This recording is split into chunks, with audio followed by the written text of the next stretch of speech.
বল যে এই যে মটরের ডাল দিয়ে তেঁতুর ডাল হলো, মটরের ডাল দিয়ে উচ্ছে দিয়ে তেঁতুর ডাল হলো, এখন চাল বেগুন হবে।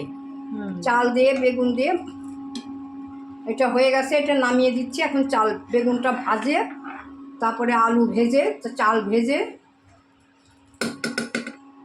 ডালটা হয়ে গেছে, ডালটা নামিয়ে দিই। বল, তুমি বলো, তুমি করছো তো, তুমি বলো।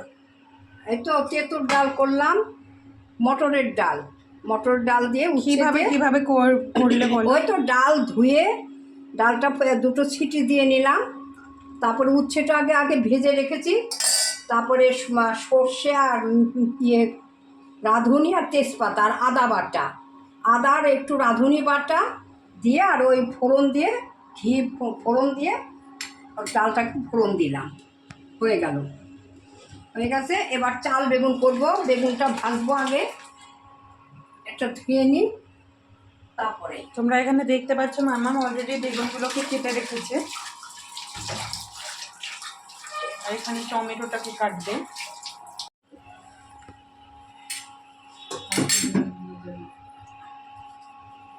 চাল গোবিন্দভোগ চাল ভিজিয়ে রেখে রাখা আছে। বল, তুমি বলো।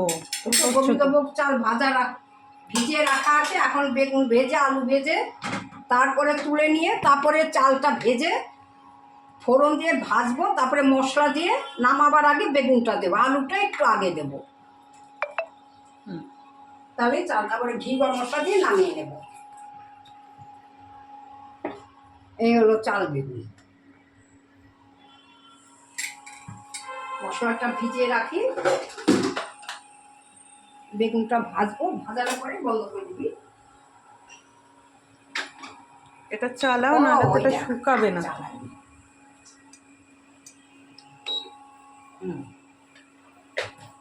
এখন ফ্লেম অন করে দিয়েছি, তাতে কি হবে, জলটা শুকিয়ে যাবে। জলটা শুকিয়ে গেলে কড়াইটা একটুখানি গরম হয়ে গেলে তারপর মাম্মাম আস্তে আস্তে তেল দিয়ে নিয়ে তেলটা গরম হওয়ার অপেক্ষা করে তারপর এই বেগুনগুলোকে ভাজবে, তাই তো? হ্যাঁ হ্যাঁ।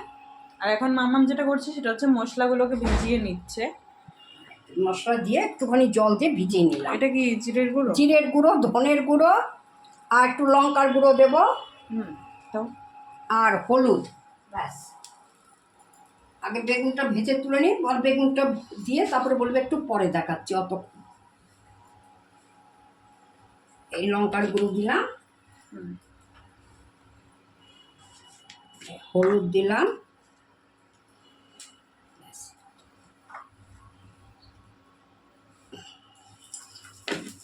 এবারে বেগুনটা ভেজে নিই।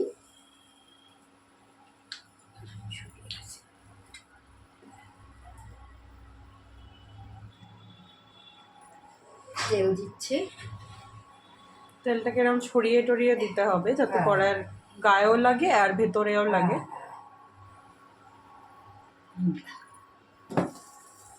ঠিক আছে।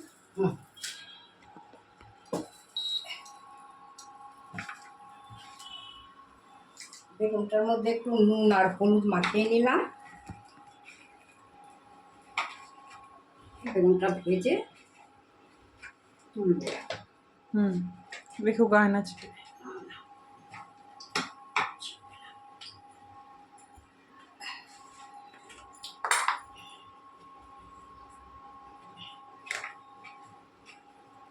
এটা হলুদ দিয়ে নিল, হলুদ আর নুন নিয়ে মাখিয়ে নিল।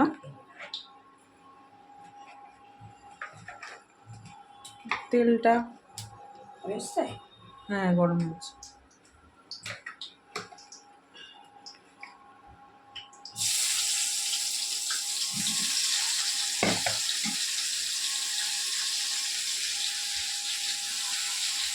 মামা একবারেই পুরো বেগুনগুলোকে দিয়ে নিল।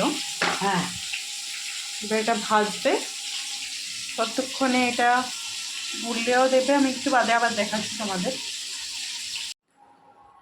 এখন তোমরা দেখতে পাচ্ছ মামাম আলুগুলোকে ভেজে নিয়েছে। আলু আর এই যে বেগুন, আলু আর বেগুন ভেজে নিয়েছে। এবারে যে চালটাকে ভাজবো, এবার তেজপাতা আর জিরে ফোড়ন দেবো।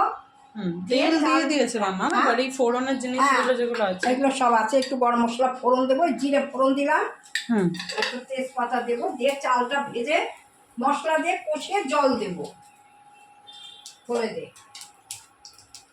এই জিরে আর তেজপাতা ফোড়ন দিলাম,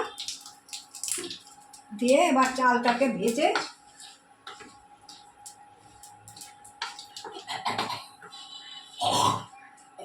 এই দেখুন বন্ধুরা কি সুন্দর হচ্ছে দেখতে, দারুণ পোলাওয়ের মতো লাগে খেতে। আপনারাও করে খাবেন। চাল দিয়েও করা যায়, পটল দিয়েও, চাল দিয়ে আর বেগুন দিয়েও করা যায়, পটল দিয়েও করা যায় এরকম। এখানে এলাচ, দারচিনি, লবঙ্গ ফোড়ন দিয়ে এগুলো সব ফোড়ন দিয়ে নিয়েছিল মাম্মা। আর এখন একটু চাল দিয়ে নিল ভেজে নেওয়ার জন্য। এবার চালটাকে ভালো করে ভেজে নেবে। বাবা, এর তো চালগুলো ফ্রাই করছে মাম্মা। ফ্রাই করতে হবে তো। না না, ফ্রাই করছে মানে তেলের মধ্যে দিয়েছে তাই জন্য। যাই হোক, এগুলো ফ্রাই হওয়ার জন্য মামাম দিয়ে দিল। এবার এটাকে ভালো করে ভেজে নেওয়ার পর তারপরে সব মশলা দেবো, দিয়ে কষিয়ে জল দিয়ে দেবো। একটু চালটা যখন আপসে দেবো তখন আলুটা দেবো, তারপরে বেগুনটা দিয়ে নামিয়ে নেবো। একদম বেগুনটা একদম ভাজা, ছাপা তেলে ভাজা আছে, বেশিক্ষণ লাগবে না, আলুটা একটু লাগবে সামান্য 10 মিনিট। এটা ফ্রাই হয়ে গেলেই হয়ে এসছে। এখন এই মশলাগুলো সব দেবো। গোবিন্দভোগ চাল দিয়ে করছি। চাল পটল করতে গেলে গোবিন্দভোগ চাল দেওয়াটাই সব থেকে বেশি। বেগুনও তাই, চাল ভালো। কপি দিয়েও হয়, কপি দিয়েও করি আমরা। হ্যাঁ, এরকম গোবিন্দভোগ চাল দিয়ে করে নিই, দারুণ লাগে খেতে। এখানে মামামের পেস্টও রেডি আছে। হ্যাঁ, এটা কিসের পেস্ট? এটা হলো জিরে, আদা, ধনে আর লঙ্কার গুঁড়ো, হলুদ, সব লাল লাল বেশ। হ্যাঁ, এই পেস্টটা কি এখন দেবে নাকি? হ্যাঁ, এখন এই যে চাল ভাজা হয়ে যাবে দেবো, দিয়ে একটু কষিয়ে নিয়ে। আচ্ছা, মশলা বলতে তুমি এটাই বলছিলে, গুঁড়ো না? না না, ভিজিয়ে রেখে একটুখানি মিক্সিতে করে নিলে ভালো হয়। অন্য সময় যেরকম আমরা গুঁড়ো দিই, মানে লঙ্কার গুঁড়ো, ধনের গুঁড়ো, জিরের গুঁড়ো, ভিজিয়ে রেখেছি, কাশ্মীরি লঙ্কার গুঁড়ো, ওইগুলো মাম্মা আমি একটু ভিজিয়ে রেখে দিয়েছিল একটা আলাদা কন্টেনারে। আমি তোমাদের প্রথমে দেখালাম না, সেইগুলো এবার ভিজিয়ে রাখা অবস্থাতে একটু কিছুক্ষণ বাদে হলুদের গুঁড়ো, ওইগুলো সব একসাথে মাম্মা এখানে একটু মিক্সিতে ফেটিয়ে নিল, যাতে ওটা একদম ফাইন সলিউশন হয়। তো তোমরা দেখতে পাচ্ছ তেল কম হয়ে গেছিলো বলে মাম্মা একটু দিয়ে নিল। তো তোমরা যদি চাও তাহলে অল্প তেলেও করতে পারো, আর যদি চাও তেল একটু বেশি করতে পারো। তবে এই রান্নাতে একটু তেল বেশি দিলে ভালো হয়, কারণ এগুলো তো স্বাদ করতে হয়, তো সেই জন্য।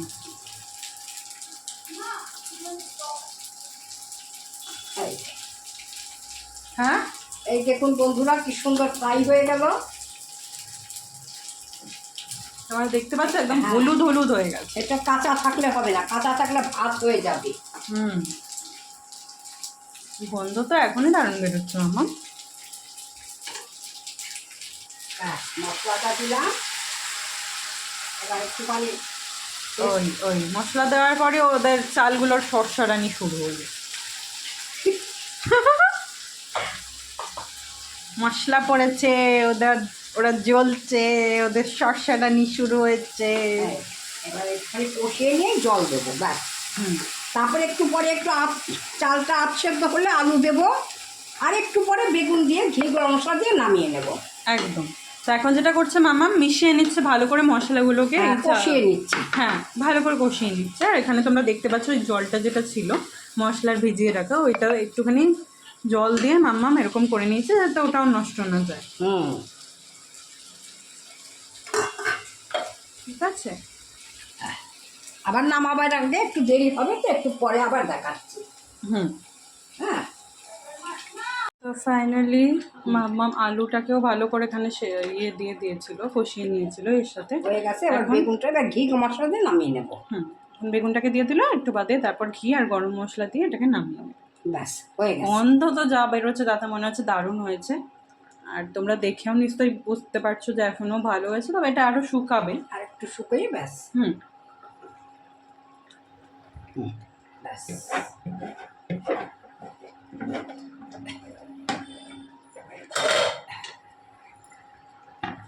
ব্যাস হয়ে গেছে।